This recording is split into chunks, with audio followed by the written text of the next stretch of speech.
It says starting, so we should be good to go. All right, so good afternoon, everybody. Thanks for joining me. First time teaching this class here in this Market Center, so I'm super excited. I'm going to share just a little bit of background on me for those of you who don't know, because it ties into this class on how I got started in real estate. So 16 years ago, this past June is when I officially became licensed. That was June of 2002. So in July of 2000, we relocated to Minnesota from Iowa, Illinois. And my husband Steve's job is what initially brought us here. He was doing internet security consulting, okay? And so I had played around with the idea of getting into real estate back when we lived in Iowa and Illinois, and shied away from it because this commission-only thing scared the heck out of me. And it was at a point in our married lives where we were dependent upon two incomes. So I didn't want to hop into this commission-only gig and be some sort of detriment to my family if it was an epic failure, right? And so now I can look back on that and think, gosh, you know, that was such a scarcity mindset because our entire sphere was back there. We both grew up from, you know, and came from there. So went to elementary, middle, high school, college, both of our entire families are there. So, but I didn't know what I didn't know, right? So we moved to Minnesota, where we knew no one. Neither of us had ever been to the state of Minnesota before. And it was the first time in our married lives where I didn't have to work if I didn't want to, because his income had increased. And I had these girlfriends and folks that were telling me how wonderful it was to be able to stay home with the kids. And I love being a mom. And so I thought, I'm going to give this a shot. And I literally did not know Rochester from Lakeville, from Edina, from White Bear Lake. I did not know my way around at all. And the first year I just decided that I was going to take that time to just ingratiate myself with our community and figure out where things are at and meet people. And I did that, and it was fun. And then year two, our youngest entered school. And all of a sudden, I had all this time on my hands. And I am used to go, go, go. And I didn't know what to do with all that time. And so I thought, maybe I'll go back to work part-time. And so I went and door knocked on a couple of law firms before I knew what door knocking was, looking for a law firm close to our home because I had worked previously as a paralegal. And I was in mom mode. I wanted to find something that was, you know, close to where we lived so that I could drop the kids off in the morning and pick them up after school. And I did. Second door I knocked on, they hired me. So worked there for almost a year, but about 6 months in, I'm like, this is not for me. I don't enjoy this. I'm not passionate about this. I'm not meant to be tied behind a desk 8 hours a day. I need to get out and, you know, do something creative and meet people, because I've always just been that high I, right, on the disc scale, kind of a networker. So across the hallway was a real estate office. And I had befriended the gal that sat at the front desk and had just kind of started sharing with her, hey, I'm thinking about maybe looking for something else. And she's like, you should try real estate. And I said, well, funny that you should mention that, because I thought about it years ago. And I had just had a friend that I had made in the neighborhood where I lived join real estate. And she had been telling me, you should try real estate. But I didn't know anyone. And so it scared the heck out of me, right? I didn't know really anyone. The extent of my adult interaction was dropping the kids off at school and waving to the other moms, or, you know, running to neighbors at church. That was really all it was. But the more I thought about it, I thought, why not? Like, this is the perfect time, because if I am an epic failure, it's not going to be a detriment to our family, and I can decide to do something else. So I made the decision to jump into real estate feet first, and I'll never forget my first day on the job.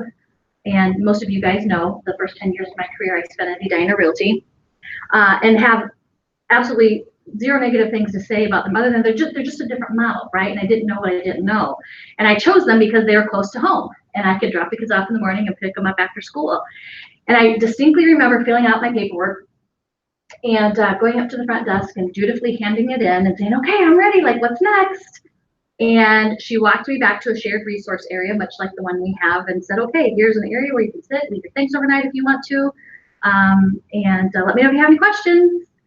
And she walked away, and I remember looking around, and there was no one to be found, and I thought, well, what do I do? Because they didn't have training. They have some now, but, you know, not to the extent that, you know, is needed for a new agent. And I picked up the phone, and I called my husband, who, for those of you who haven't met him yet, super warm teddy bear, but he's a Marine, right? So he's kind of this guy.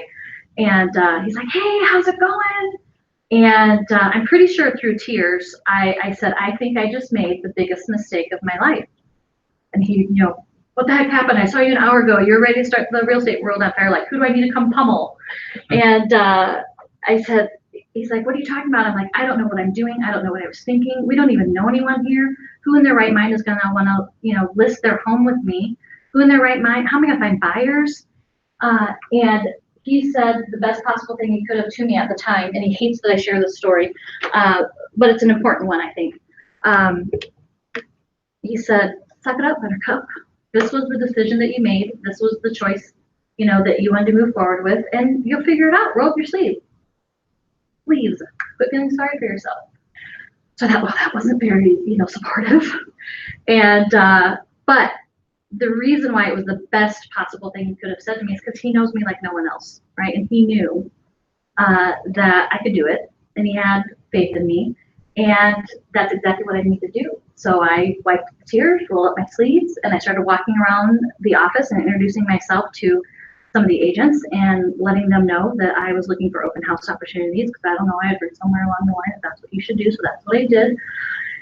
And I started landing open houses, and that was my way into the business. And so through trial and error, I have certainly not perfected, because we can always learn and improve, right?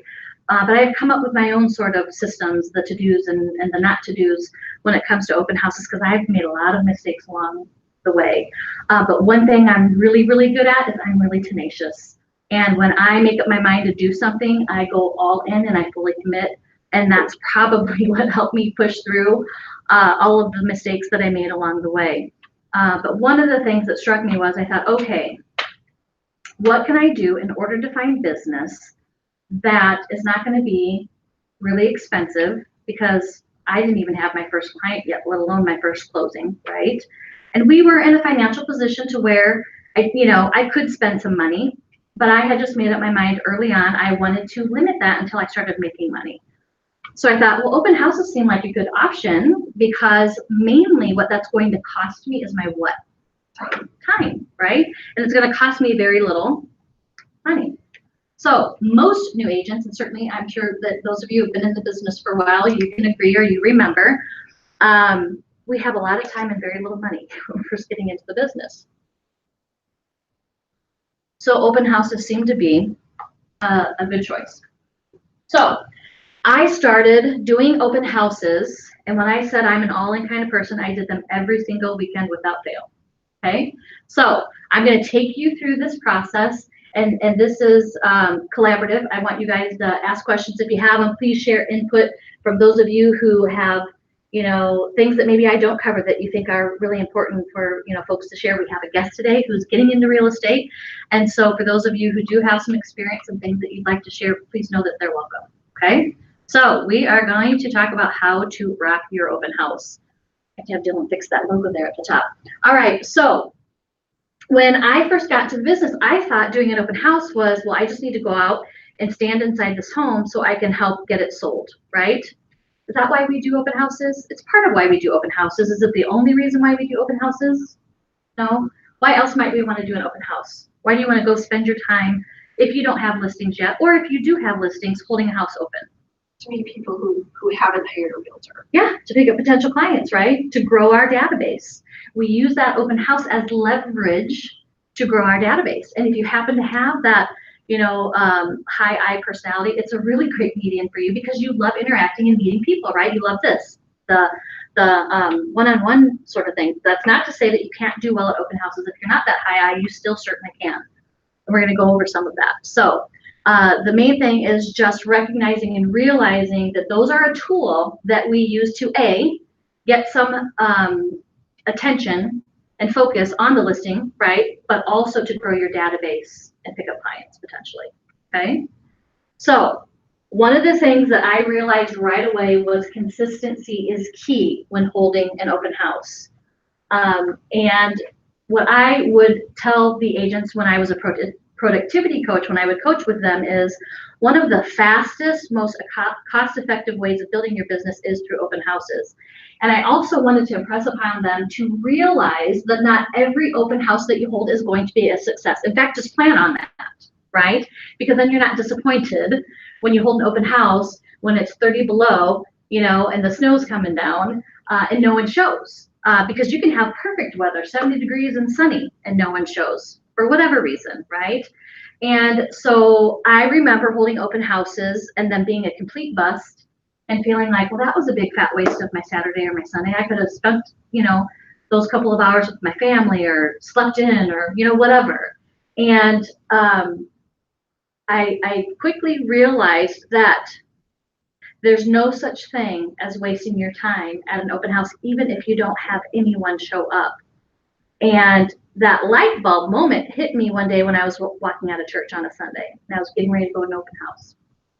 And I was, I don't know, probably feeling a little crabby because I had an open house and Steve and the kids were going to go do something fun. And a neighbor lady kind of chased me down the parking lot. Erin, do you have a second, Erin? And I'm, hey, Marianne, how are you? I haven't seen you in a while. She's like, I'm great. How are you? I said, I'm great. I'm getting ready to go to an open house because I always try and find that way to slide in, right? I'm going to do something real estate related. And she's like, well, she goes, that's why I wanted to stop you. She's like, I just had to let you know you're so inspiring. And I said, what do you mean? And she's like, I just can't believe how quickly you've taken off in real estate. I see your signs everywhere. And my sister the other day said she's thinking about selling, and I told her she needed to talk to you. And I'm just wondering, would you be willing to give her a call? And I kind of looked around and I thought, is she talking to me? Like, what? I'm inspiring. I've you know, been so successful. I think I had maybe had one listing at that point in time and closed a couple of buyers, but in her mind, what was happening? She saw your open house sign. She saw my open house signs every single weekend after weekend after weekend. So she just assumed that those were my listings that I was holding open. And I wasn't about ready to correct her, right? I mean, had she asked, we have to always be honest, right, in our communications. And you know, I probably would have spun it somehow and still been honest, but I wasn't about ready to correct her. And so I thanked her and I said, I would love to speak with your sister, you know, got her contact information and gave her a call. So the point is, even when you don't have folks that show up at your open house, it's still a success. And make sure, and I think, you know, for those of you in the room, with the exception of Jay here, probably already have open house signs.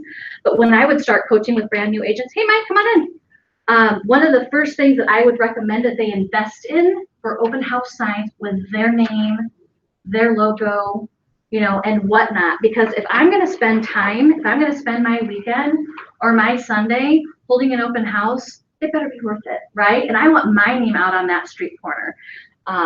So let's see, holding open houses on a holiday weekend.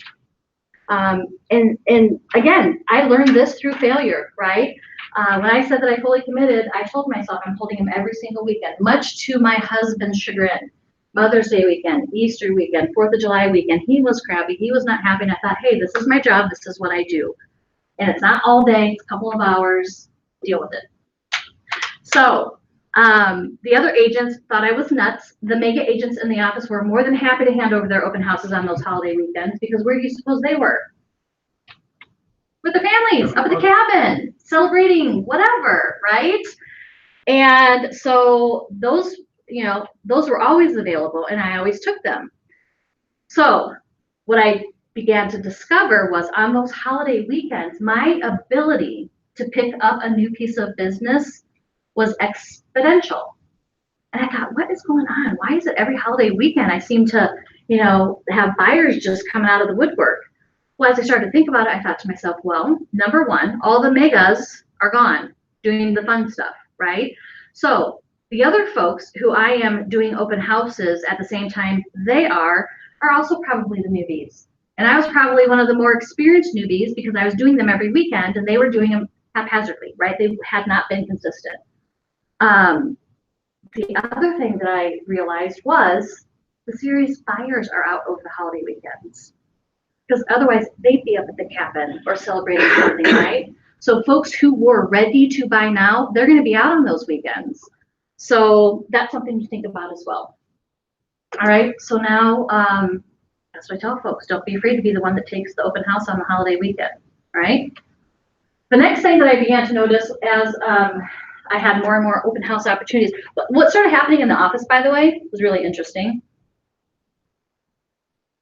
I had a routine, and we're going to talk about routine and follow-up later. I had a routine, and every Monday morning I went looking. And this was before Facebook was really popular. Once Facebook and closed Facebook groups became popular, I would post in the closed Facebook group on Sunday night, hey, who has an open house opportunity this weekend? So what happened was when I started to get busy, and I wasn't going around Monday morning anymore looking for open houses because maybe I was out on an appointment, my phone started ringing and agents started calling me saying, hey, are you looking for an open house opportunity this weekend? So I was unintentionally training them to look for me because they knew I was always looking for an open house. Now, with that being said, I always made sure that I did a really, really good job. I showed up on time. I locked up. I would either call or email them immediately with feedback to share with the seller. And so because I, was professional and treated it that way, they were more than happy to give me those open house opportunities. So once I started having my pick of the litter, so to speak, I started to get, because in the beginning I would take whatever came my way, right? I just needed an open. I became strategic about the open houses that I would hold. And so I say, pick a winner. Pick a price range with a lot of active buyers. It's really sexy to say I'm holding a $500,000, $600,000, $700,000 house open, this weekend. And those are fun, and I think you should get experience doing that. However, I will take the folks that are 250 and under all day long, all day long. They are starving for education. They are starving for you to pour into them and share information with them and talk to your lender and use your title company, right? The folks in the upper end price points, they're great to work with too, but they're typically more seasoned at purchasing real estate. They tend to be a little bit more needy. They tend to be a little bit more particular, and there are just less of them, right? So I would pick a price range that I knew had a lot of active buyers in it because my ability to get in front of more people was much greater in the lower price points than it was in the upper end price points, okay? Then I would look at or choose newly listed homes or homes that had recently had a price reduction. Have you guys ever done an open house after price reduction and there's uptick typically of activity? Yeah, okay. I would also look for homes that had good pictures on and a good online presence, right? We've all seen those pictures that someone fired off with the cell phone and you can see them in the reflection of the mirror, or the bed's not made or whatever. And so I would look for homes that had good pictures, that had a good online presence, because I knew, or I was starting to learn rather, that buyers were starting their search online. Hi, come on in, join us. That buyers would start their search online, and very oftentimes buyers will eliminate listings right out of the gate, right? Pictures can be deceiving. Have you guys ever shown a home where the pictures look fabulous online and you get there and you're like, this is the same house I saw online? Or the opposite, where the photos weren't really flattering, but your buyer insisted on seeing it anyway, and you walk in and you're like blown away. Oh my gosh, these pictures don't do this house justice, right? So I would make sure that I would check that. If I had my pick of the litter for open houses, be selective. Then once my husband got into the business a couple of years later, what we started doing, well, let me back up a second. Once I started getting really good traction with open houses, then I started doing them on Saturday and Sunday. Then I started doing 2 on Saturday, 2 on Sunday. I'm not saying you all have to do that, right? It depends on what your goals are. It depends on how you like to spend your time. But what I tell people, especially the ones that are just getting into the business or have just kind of grown complacent and need to breathe new life into their business, because that's happened to me more than a couple of times, right? Because I wasn't treating and running my business like a business, so my business reflected that, right? Instead of creating that predictable, sustainable business. So I started holding 2 on Saturday, 2 on Sunday. And then when my husband got into the business, what we did, and you could do this whether you have a significant other or not in the business with you, you're going to start to get to know, we form relationships in this office, right? People that you know and trust, and you kind of cover down for one another when you're doing different things. Buddy up with someone, and what he would do is he would pick an open house in a similar price point, either just below or just above the one I was holding, in and around that same area. And so inevitably, during most open houses, when a buyer comes through, that house is not going to work for them for some reason or another, right? For the majority of people coming through. Either it lacked the full master bath that they were looking for, or they really want a 3-car garage, but they thought they might consider a 2-car, whatever the case may be. So as they're coming through the open house and we're having conversations with them and we're asking them, you know, what did you think of the house? Is it missing anything, you know, in particular that is a must for you? And if I was holding an open house that was a 3-car and he was standing in a 2-car, he might say something like, hey, Deb, you know, thanks so much for coming out to the open house. I understand that, you know, perfect world scenario, you'd have a 3-car. You know what? I'm aware of an open house just a few miles away. Actually, my wife is holding it open today. She's there until 3. You should go over there and take a peek at it because it's around this price point, and it sounds very much like what you're describing. And so what we would do is we would have, you know, that cross traffic going back and forth between one another. So that's a nice tactic sometimes to use as well. So be selective about the type of open houses that you're going to choose if given the opportunity. Now, I want to say that with this caveat. If you do not have a large selection, because at different times of the year and when the market is doing different things, there may not be a plethora of open houses to choose from. Just take one, right? I'd rather have you just take one. I don't care if the stars aren't aligned and it doesn't meet all of your criteria, do one, right? Just get your name out there and do one. All right, so next, what you need to consider is gathering your tools, okay? Colored flyers with your picture and contact information. I used to, who still puts flyers on the outside of the house? Anybody do that anymore? No judgment, I'm just curious. I used to because why? Everyone else did. And then I think I went to a class or a training one day where someone said, you know, I don't put them outside anymore because I want to give them a reason to have to call me. Because if they call me, my ability to capture them is much greater than if they just take a flyer and then they don't end up doing anything with it. So you're going to want to make sure that you create colored flyers with your picture, your contact information, so that you have them inside the home and you have them to pass out during the open house, okay? For those newbies who are holding open houses for other agents, here's what I want to share with you. Make sure that if you should create those flyers, and it is okay for you to put your face, your name on those flyers for the open. However, when you're done with the open, remove them, right? Take them with you. It's not your listing. And you don't want the seller to be confused when they come home. Like, okay, so is Trudy our listing agent or is Megan? Because I thought it was Trudy, and I know Megan was doing the open for her, but Megan has, it gets confusing. You see where I'm going with that? So make sure that you remove those when you leave. The other thing that I would do is I would print a list of alternative homes with, again, homes priced just above and just below. Because that same script, okay, Deb, yeah, I understand that you really want that 3-car garage. Man, it's too bad because it sounds like this house meets all of your needs except for that. You know what?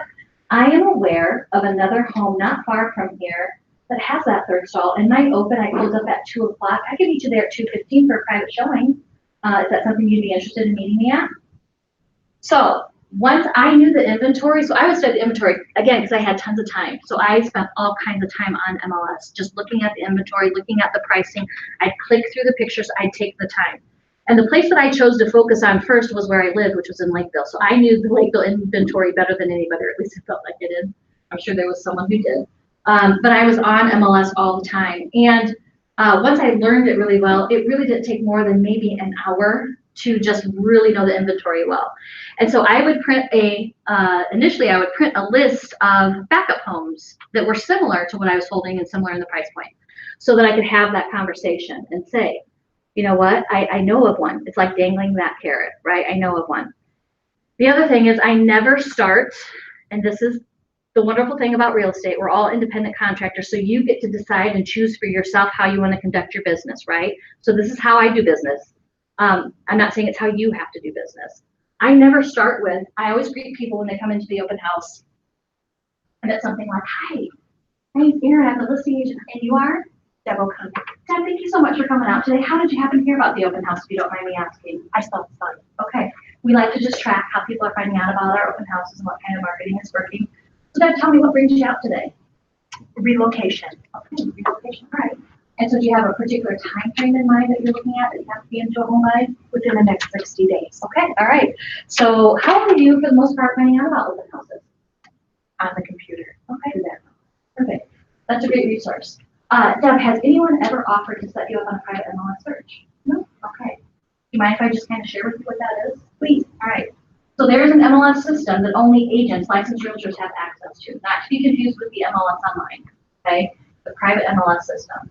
And for folks that I meet at open houses, one of the things that I offer to do for them is to, after having a conversation, getting their price point and their criteria, is to set them up on a home search, okay? What that will do for you, Deb, you're probably right now, I'm imagining going to several different websites and finding homes, and sometimes that can get very confusing. Have you ever called on a home thinking that it was active only to find out that it was sold? Yeah. Okay, that happens a lot. It's so frustrating for the general public. So by setting you up on this automated search, what this will do for you is it will give you real-time information. So if it's saying it's active, okay? You're able to look from the comfort of your own home at the different, listings. I'm not going to be calling and harassing you. If you happen to see something that you like, you can pick up the phone or shoot me a text and let me know if you've got some time to go peek at it. Do you think something like that would be useful? That would be wonderful. Okay. So I don't ask her, can I do that for you? I'm not going to ask a yes or no question. I'm going to say, do you think that would be useful? Is that really hard to say no to that question? Of course it is. It's difficult to say, no, that wouldn't be useful, right? And so I say, great, can you jot down your email for me? Okay, and whatever contact information I have. So the point I'm trying to make is, I don't say, so Deb, okay, so you got to be here today. So are you working with someone? Are you working with an agent? No. Okay, because here's the deal. Most people, even if they aren't, will tell you what? Yes. Yes, they are. And what happens when they tell you, yes, they are? What happens? What are we supposed to do? What are we supposed to do? That's what we're supposed to do, right? That's what otherwise it could be potentially lead to an ethics violation. So I stopped starting with that question. I used to start with it all the time because that's what I learned in real estate school, right? If they're working with another agent, you can't work with them. So stop asking that question. Because here's the deal. If she is working with someone, when I start to say, so how are you finding out about homes? Could that naturally come out? Yes. So would you like me to set you up on a search? Could that possibly come out? Yeah, no, my agent's already got me. So, oh, you have an agent. Okay, right? Or I'm aware of this property. I could take you and meet you there at 2:15. Is that something you'd be interested in? Could it come out then at that point that she's working with someone? Yeah.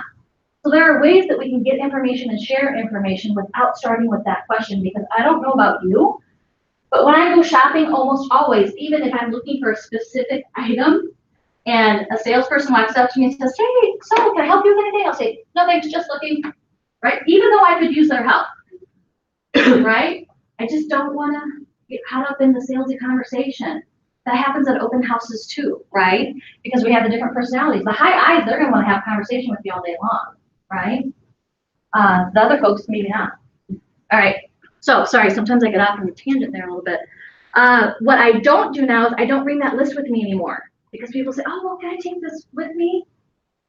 Or it will just disappear. We'll just throw legs and walk away. Or, I suppose you could say, you know what, this is my only copy.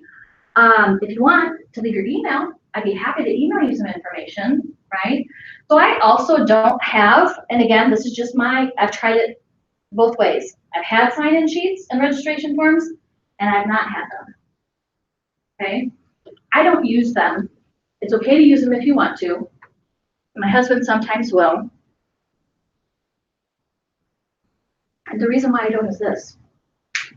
If I'm going to get their information, I want them to have given that to me voluntarily. If I'm forcing registration, I don't want to waste my time trying to track those people down to see if they want to work with me.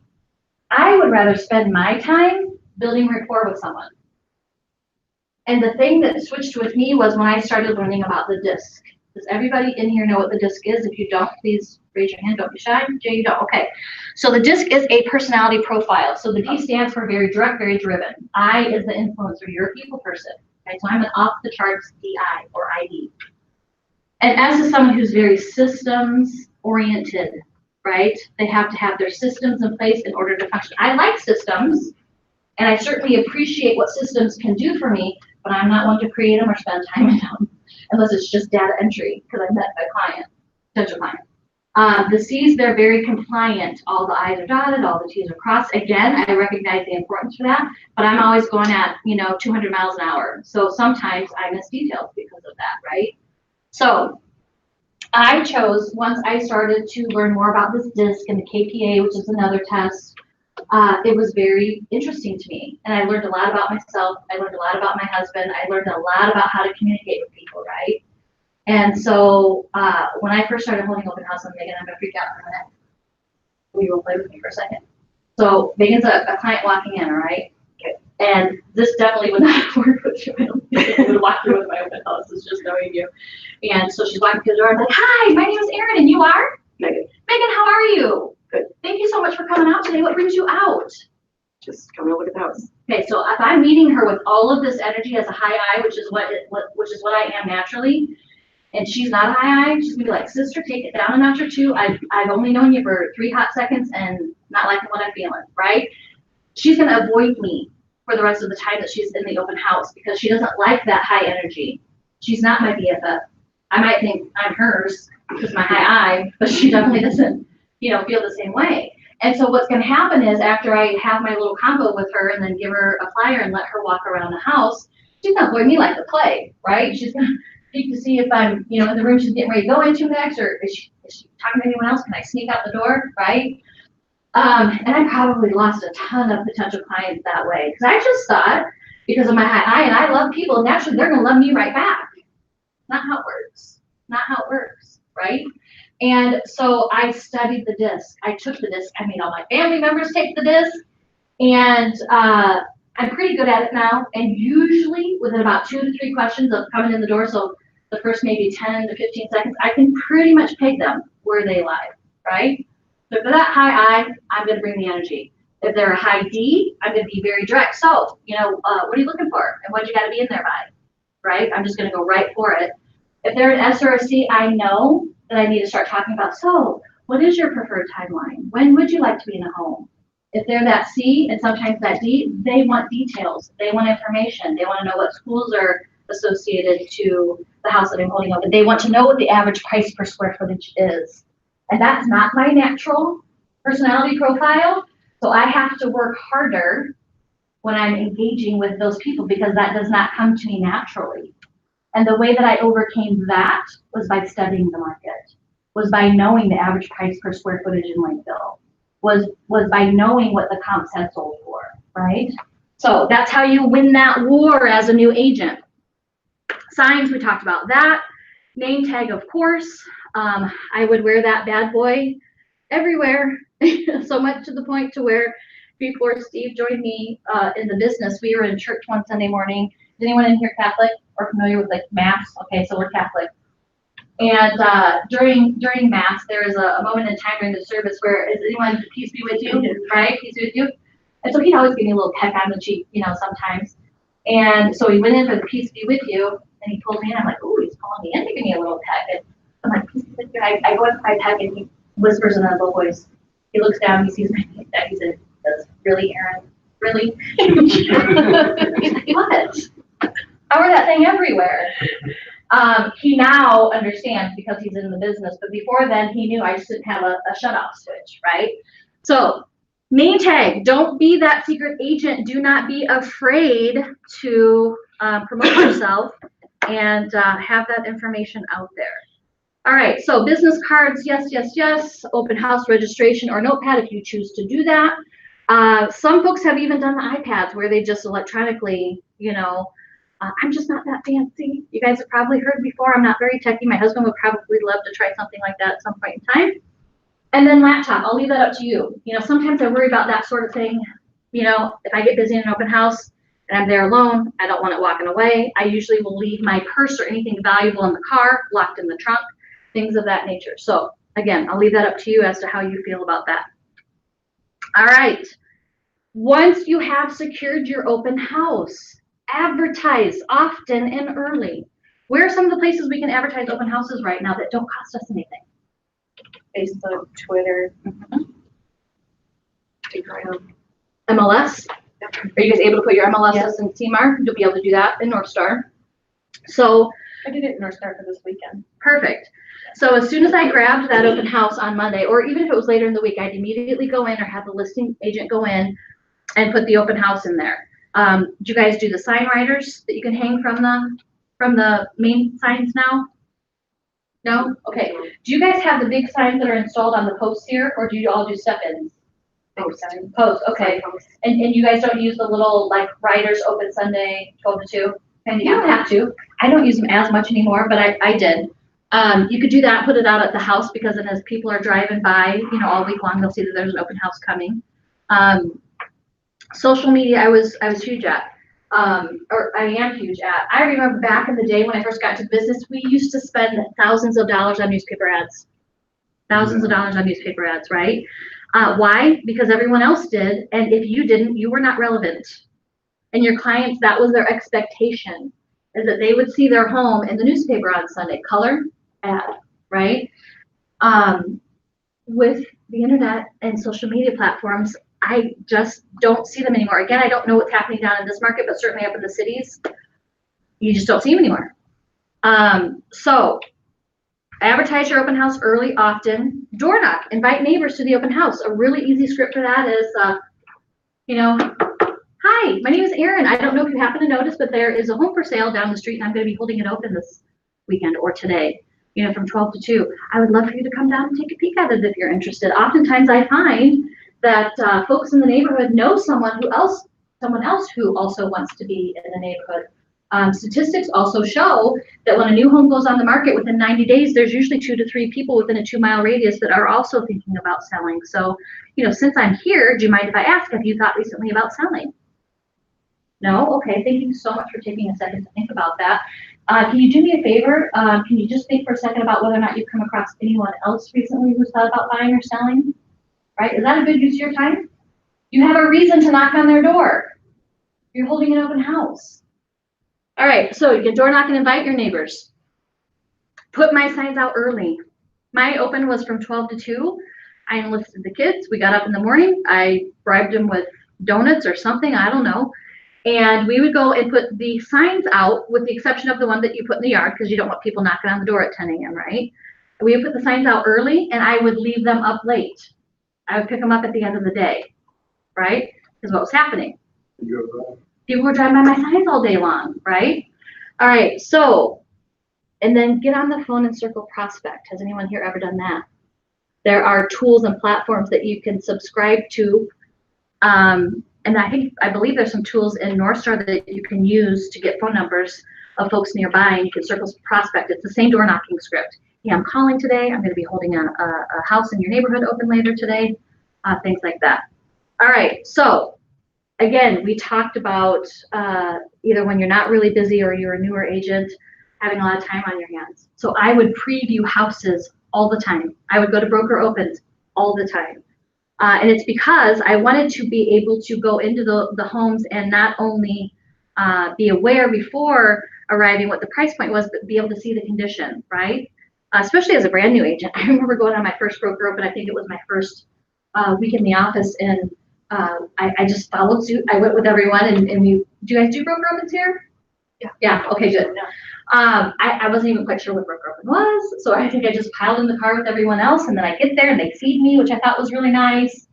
And they had these forms to fill out. What do you think about price, condition, things of that nature? And I thought, I don't know what I think about price. You know, I'm like 2 days in. But I quickly realized the value of going to those. Number one, I'm networking with other agents, right? Number two, I might not have a buyer right then and there that particular home worked for, but might I meet someone a week or two later and be able to say, you know what? I know the exact house that you're describing, and I would love to show it to you. You got time today, right? And it also helped me learn the values in the neighborhoods that I was in, right? So make previewing homes a part of your daily routine. I used to schedule the night before 4 previews on my way into the office, and then sometimes I would schedule 4 on my way home. It took me, if I was going to do it in like maybe 30 minutes. It's not as long as a showing. I'm literally going in the front door, I'm buzzing around the house, I'm taking note of price and condition, and then I go home or head to the office. If you did that just a couple of days a week, imagine all the homes that you could get through and how well you could get to know the inventory and be able to speak to it at the drop of a hat, right? Research MLS for current actives in the price range you're holding open. Know your competition inside and out. I won clients over all the time by doing that. I would ask the question, what works for you, what doesn't? Another script that I love is if the perfect home fell out of the sky and landed right in front of you, what would it look like, right? Ask those questions. Don't be afraid to find out and dig deeper, as to what they're looking for. Because generally speaking, I would know of something that would work for them, or something that would at least get me in front of them a second time. And my thought process at that time was, if I was able to schedule a second meeting with them after the open house, they were mine to lose, because I was going to be determined to know that inventory and what was available better than anyone else. Okay. Now I will do that once, maybe twice, from someone I met at an open house. After that, they're coming in for an official buyer consultation and they're signing contracts with me. Again, could be a difference of practice, completely up to you how you want to do that. For years, I didn't do that because I was new and I didn't have the confidence, right? And then as I started to get busy, as I started to gain more confidence, I realized I don't want to be running all over God's green earth showing houses to folks when I don't even know, A, if they're qualified, or B, if they're committed to working with me, right? We'll do a buyer consultation class another time if you guys aren't doing those yet, and I can kind of walk you through what I do. All right, so recent sales in the neighborhood and price range. Obviously, you want to be able to speak to what has sold recently because you want them to view you as the area expert, right? And then the next thing is familiarize yourself with the schools attached to the home and any neighborhood amenities. I, like everyone else, have my moments where I'm just exhausted and I don't do what I know I need to be doing prior to an open house. I've done it many times. And I show up screeching my tires with 30 seconds to spare before the open house opens, and I'm frazzled and my arms are full and I'm trying to unlock the house and I got people on my heels because they were already waiting out front, right? Don't do that to yourself. Don't do that to your client. Don't do that to the agent who is kind enough to give you that open house opportunity. But I'm just being transparent. It's happened. And I'll tell you what, on those days when I did not take the time to properly prepare, I'm off my game. I feel it. I feel it. And I get mad at myself and I think to myself, what a big fat waste of time, Erin. Like, shame on you for not taking the time to be prepared.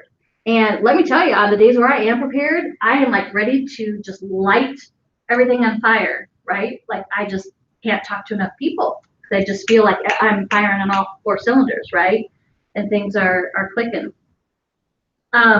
So I've been and held an open house before where someone had asked me a question about the neighborhood swimming pool, and I didn't realize that there was a neighborhood swimming pool, right? You know those neighborhoods where they've got like pools, parks, and all that good stuff?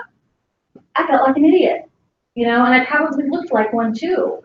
And so that only had to happen to me once. And then from then on, I'm like, okay, I've got to do my research. I've got to check it out. I got to know what I'm doing, right? I got to know what the amenities are.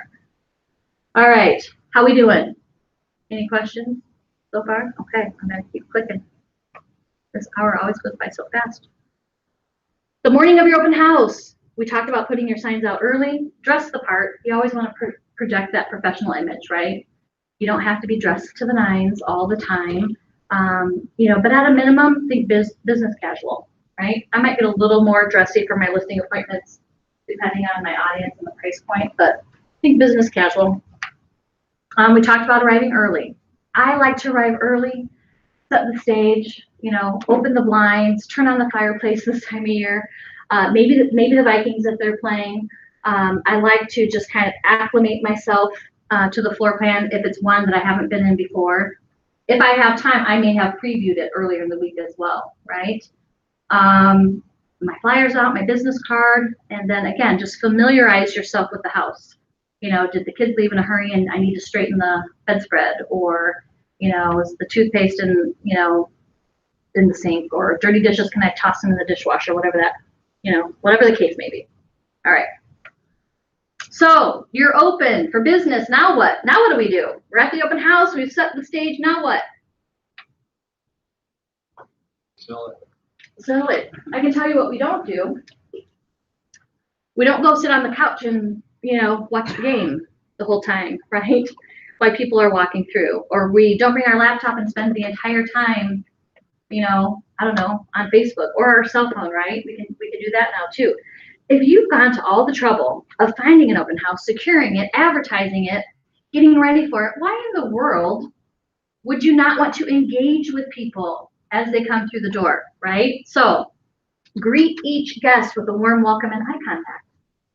Okay. Offer a flyer about additional details. I will initially greet them at the door and do sort of my quick little intro, right? And then I'll say, and here's a flyer with some detailed information. I'm going to give you the time, as much time as you want, to walk around the home. And if you have any questions, I'm here, just holler. If you go upstairs, I might be hanging around the kitchen and just kind of ask you a few questions as to what you thought, but just know that I'm here if you have any questions. That's my approach. Yours could be different, that's okay. I like to just give them the information, make that connection, and then let them feel like they can breathe. And I used to chase them around the house when I was brand new. I'd be like, so can I go upstairs? I go downstairs? And that's okay sometimes. You know, I think it's really about reading your audience, right? But by and large, for the most part, I try to give them some breathing room so they feel safe when they come back to ask me a question or to engage me in conversation, okay? We already talked about the DISC. I assess them, familiarize, myself with what I think their personality type is so I can mirror and match, right? And it's not that I'm not being me, like I'm being phony or disingenuous, right? But Megan, right, can we do that over?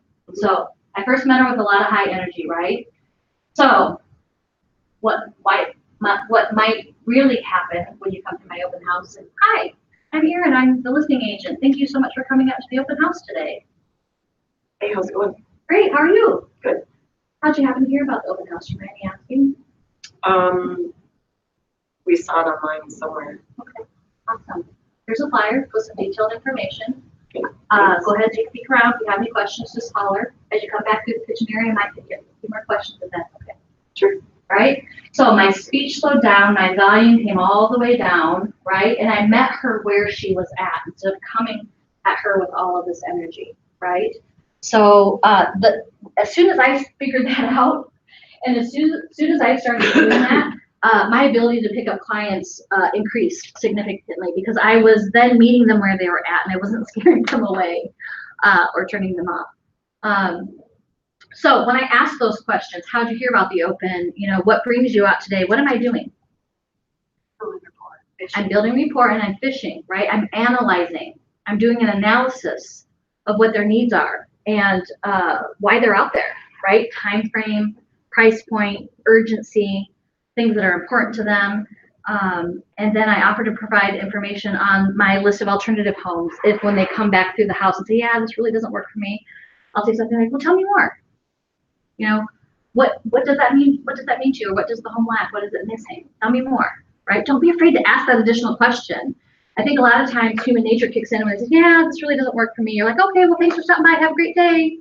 Because we feel like it's uncomfortable to ask one or two more questions. And what's interesting, for those of you who have been in that situation before, do me a favor and ask just one or two additional questions and come back and tell me if that changed things for you, because I bet that it will, right? What I found was when I started digging a little bit deeper and asking just one or two additional questions, all of a sudden they couldn't stop talking, right? Because I think what most agents do is is the first scenario that I shared with you, right? So they're used to just kind of like, okay, thanks, have a great day. And no one's really engaging with them. No one's really analyzing what their needs and wants are, right? So when you're the only one who does, might they be drawn to that, right? Wow, Trudy asked me some really good detailed questions. She's really good at her job. She must really care about helping me find something, right? All right, so ask for the business. I learned this one from my husband. Seems so simplistic and so silly, but I had been in the business for years, and I would dig deeper. I would ask the questions. I could feel the rapport building, and then I didn't close them. I'd even get their contact information, or they'd take one of my cards, and I'm like, yep, they're gonna call me. Never to hear from them again. And one day we were in an open house, and he's a very high D, so he's very direct. Megan, you've met him, right? So he's a high D. Like, he's there to, do a job, and that's to pick up business. And I think socialize and do both, right? So one day we were there, and we were having this conversation with the client, and we were building rapport. And he just flat out said, well, if you're not working with anyone, I would love to be a realtor and go to work for you right away. What do you think about that? I was so uncomfortable. I was like, I'm like holding my breath, waiting for them to answer. And the guy looked at Steve and he's like, you know what, you're the first agent who's asked me that. He's like, I would love to work with you guys. And I'm like, it really works. And so now I'm not afraid to ask for the business, right? Don't be afraid to ask for the business. You're putting all that time and energy into it. That's what you're there for. If you don't ask, I mean, the answer's always 50-50. Yeah. And here's the And deal. when You don't ask, always then no. it's always no. And here's the deal. If they say no, so what? Yeah.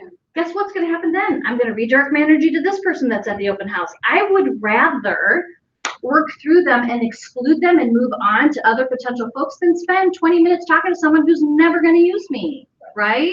So ask the question, because the goal is to get their contact information or set the next appointment, right? All right. Watch out for creepers. Anybody ever been in an open house where you've had to call the police? I have once. I caught a lady trying to steal prescription drugs out of my seller's kitchen cabinet. So I'll keep this one short, but you always want to be cognizant, right? I always say, listen to your gut. I've had the hair stand up on the back of my neck probably a handful of times in real estate. I've done some really dumb things. When I was new and young and didn't know any better, I would go and meet someone at the drop of a hat. Nobody would know where I was going. Nobody knew what time I was doing the showing. Nobody knew when to expect me back. I didn't do any kind of vetting, none of that.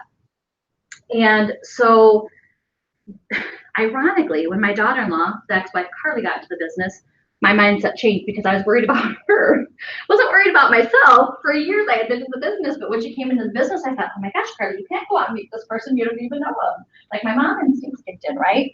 So I don't know. I think we had been to a training where they started talking about these buyer consultations, and I'm like, buyer consultation? You know, when clients call me, they just want to go see the home. If I start telling them that they have to come in for a buyer consultation, they're just going to call the next agent that's willing to go and meet them, right? It's the opposite. People will treat you and look at you as a true professional if you operate as one, right? And so if you're willing at the drop of a hat to just go and meet some stranger, you know, and I'm going to tell you, on a rare occasion, I will still do that. But someone knows where I'm going or is coming with me. They know when to expect me back. They know what home I'm showing. I share the either phone number or email or whatever with them, right? I'm much smarter about it now. But my perfect world scenario is to get them in for a buyer consultation for safety reasons and because at the end of that buyer consultation, they're signing contracts with me, right? I want to know that they're committed to working with me if I'm going to commit to pouring time into them. And I've been in that situation before where I pour time into people and then they don't end up working with me and I don't know, we meet somebody else at an open house or whatever the case may be, right? So, does anybody in here do a buyer consultation? Okay, we got a couple of you. Good. I'm happy to hear that. All right, so always listen to your gut. Open houses, when I get in there, if I'm not familiar with the floor plan, if I didn't have the time to preview it, and it's like a 2-story, for example, and there's a walkout lower level, I'll go to the basement. I'll make sure the door is locked while I'm upstairs, right? And I'm always kind of keeping an eye on the traffic and all that kind of good stuff. If I ever feel uncomfortable, I do not think twice about stepping outside or going and getting in my car and calling somebody.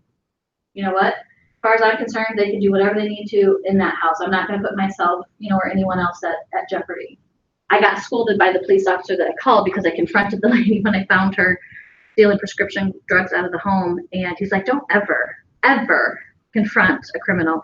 They will run you over and mow you down if you are the only thing between them and that door.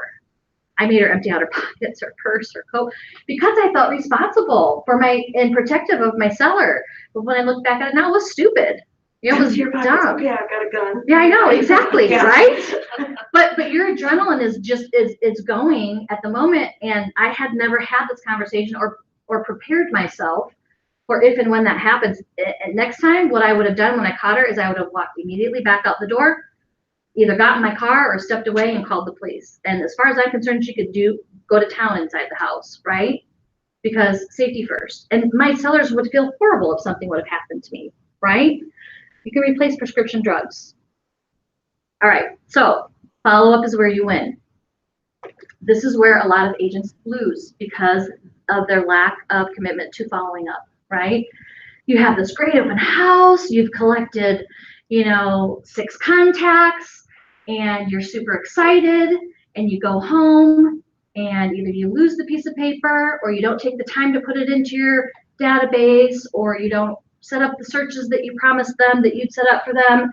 And then you get busy and go in another direction. And before you know it, 30 days later, you run into them again and they're working with another agent or they've bought a house or whatever the case is, right? So most agents will fail or give up on open houses due to their lack of following up.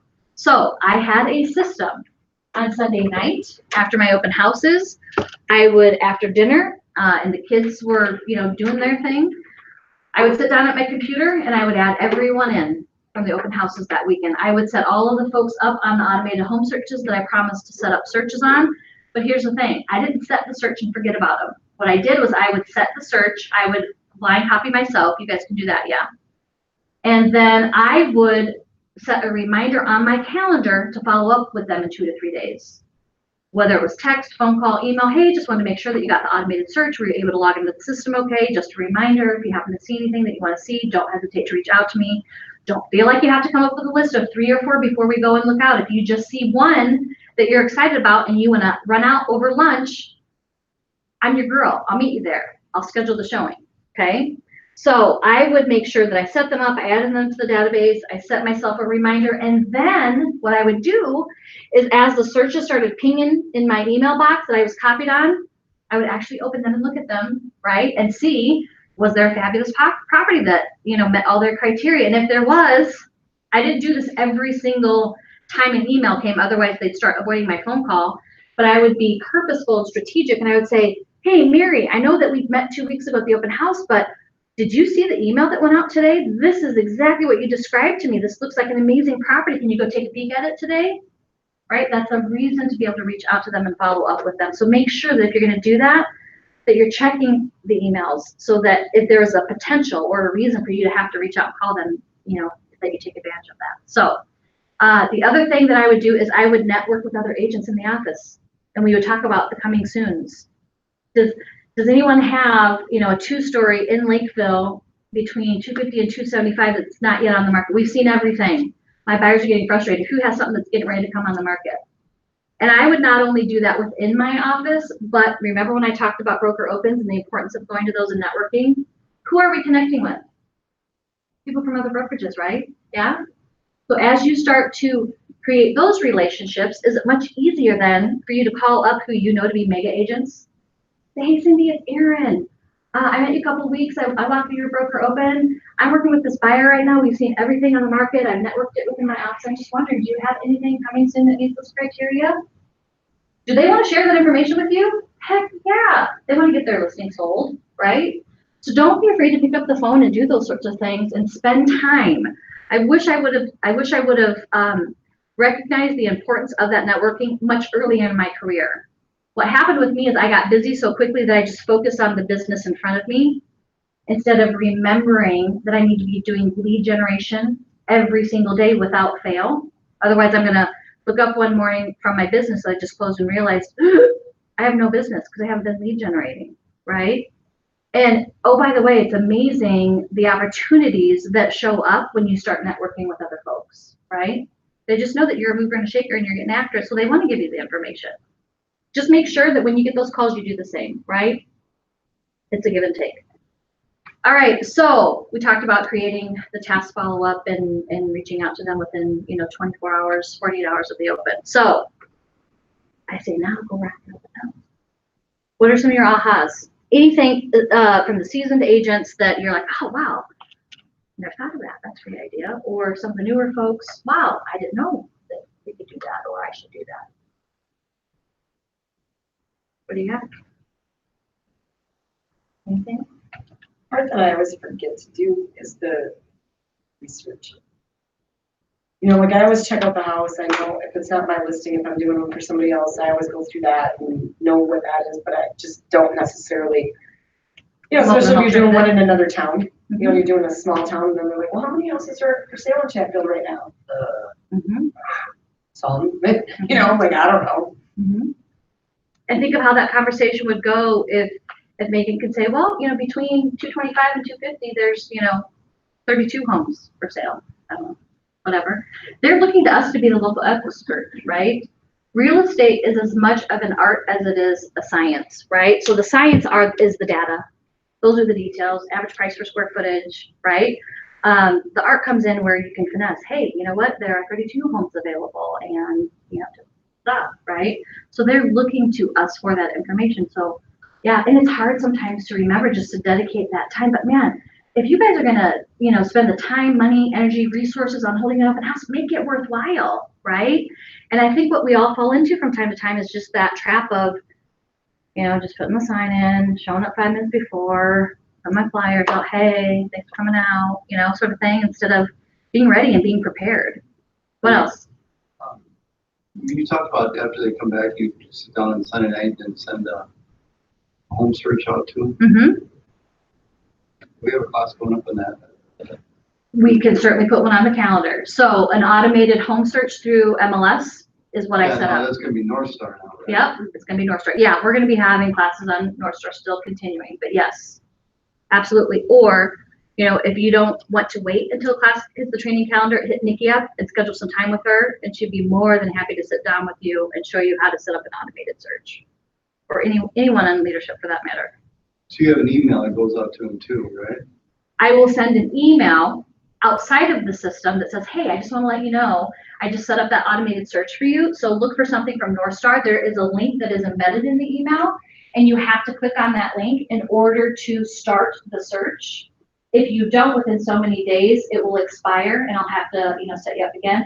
By the way, I've got your search criteria that you shared with me today. If at any time you want to adjust any of that, price, square footage, areas, let me know, because within a matter of seconds, I can edit your search criteria and make sure that you're getting all of the information that you want to see. Well, in the cities, if they were doing a lot of open houses, they're getting a lot of emails from home searches probably from. Maybe or maybe not. There are a lot of agents, believe it or not, that don't offer to set them up on the searches. There are a lot. Yeah. Or say they will and don't. Or say they will and don't. Yep. Happens all the time. If I had $1 for every client that I ran into at open houses that said, yeah, I met an agent, but they never followed up with me. I'm like, what? Like, how can you have a lead and not follow up with them? What? Mm-hmm. Right? That lead could be worth $5,000. Mm-hmm. Honestly, that could really change your world. 5 of those, a year. So I look at open houses as the low-hanging fruit. I really do. So how do you, when you started out, there was a lot of agents that didn't want to do open houses up there, so they get on the list and talk to them about doing it? Yeah, I would. So for example, today, what I would do is I would walk around the office if I'm looking for an open house, or I would post in the closed Facebook group. What I do when I was up in the cities before I stepped into the leadership role, agents asked for open houses all the time. And if someone posted something on the closed Facebook group and I didn't know who they were, or I never saw them in the office, they might not get my open house opportunity. If someone who I see in their daily with that fire in their belly, or someone who's always looking for an open house, those are the folks that I'm more inclined to give my open house opportunities to. It's not that I'm not willing to give them to the newbies. I am willing to give them to the newbies because they're usually the ones looking for them. But if I've got 3 or 4 people that are looking for open houses as a listing agent, I'm going to start to be selective about who I give those opportunities to. And they're likely to the agents who are getting after it, right? They're not necessarily going to be, unless there isn't anyone else interested in the open house. It's not typically going to be someone who I rarely see in the office or engaged in either training or just, Charge them for those. What's that? They charge for those guys. Charge for those guys? No, I never charge. And you should never do an open house for someone who expects you to turn the leads over to them when you're done. Ever, ever, ever. Like, run in the opposite direction. When you hold an open house, you're doing them a favor and they're doing you a favor. They're allowing you the platform, to have a tool to lead generate, and you are providing leverage to them because the client might want an open house and they don't want to spend Sunday doing it, or they've got other plans, right? What else? Who has an open house plan this weekend? One? Got one of you? Who intends to plan an open house for this weekend? Got 2, 3? Okay, good. 3 of you. Awesome. Like I said, this was my path. It doesn't necessarily mean that it has to be yours. The whole reason for me sharing my story in the beginning is, guys, if I can do this, anyone can. If I can do this, being brand new to Minnesota with 0 sphere, anyone can, particularly those of you who are from here and have a large sphere and database. You just got to tap into it, right? You just have to fully commit, you have to be consistent, and you got to follow up. Thanks, guys. That's great. Thank you. Good luck with your opens.